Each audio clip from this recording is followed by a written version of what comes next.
ইছলাম ধৰ্মীয় লোকৰ আল্লাহৰ প্ৰতি যি সমৰ্পণ হিয়া দেখি কেতিয়াবা আচৰিত হওঁ লগতে আপ্লুত হওঁ তেওঁলোকৰ আল্লাহৰ প্ৰতি যি সমৰ্পণ হিয়া দেখি কেতিয়াবা আচৰিত হওঁ আৰু লগতে আপ্লুত হওঁ কিমান আস্থা থাকিলে গোটেই দিন খোৱা বাদেই দিয়ক নিজৰ যিখিনি লেলাউটিকে থু আকাৰে পেলাই দিও সেইখিনি নাখাই পেলাই দিয়ে বুলি শুনিছো কাৰণ কিমানখিনি আস্থা থাকিলে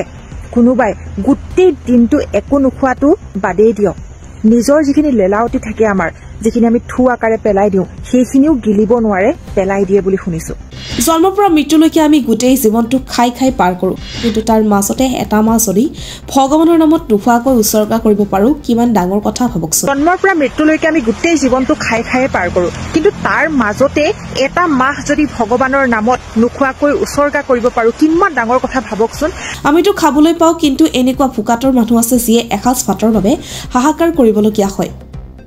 সেই নোখোৱা মানুহবোৰৰ ভোকৰ অনুভৱ এই মাহত উপলব্ধি কৰিব পাৰি পবিত্ৰ ৰমজান মাহক লৈ এইগৰাকী হিন্দু যুৱতীয়ে কৰা এটি ভিডিঅ' হঠাৎ সামাজিক মাধ্যমত ভাইৰেল হৈ পৰিছে ইছলাম ধৰ্মাৱলম্বী লোকসকলৰ এই পবিত্ৰ ৰমজান মাহক লৈ কৰা এই মন্তব্যই আপোনাৰ অন্তৰ চুই যাব কোনক পাহি গুগুৰ এই বিশেষ মন্তব্য ইছলাম ধৰ্মীয় লোকসকলে বৰ্তমান ৰোজা ৰাখি আছে যেহেতু ঈদ সমাগত তেওঁলোকৰ আল্লাহৰ প্ৰতি যি সমৰ্পণ হিয়া দেখি কেতিয়াবা আচৰিত হওঁ আৰু লগতে আপ্লুত হওঁ কাৰণ কিমানখিনি আস্থা থাকিলে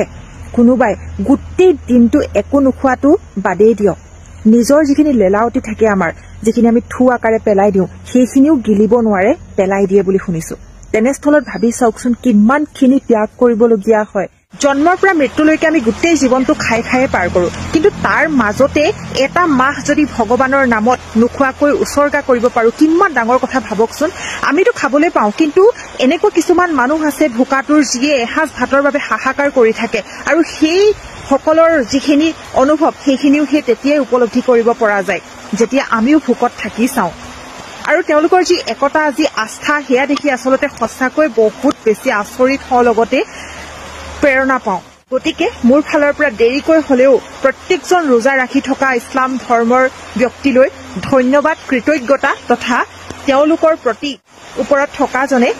কৃপা দৃষ্টি ৰাখে তাৰে কামনা কৰিছো ধন্যবাদ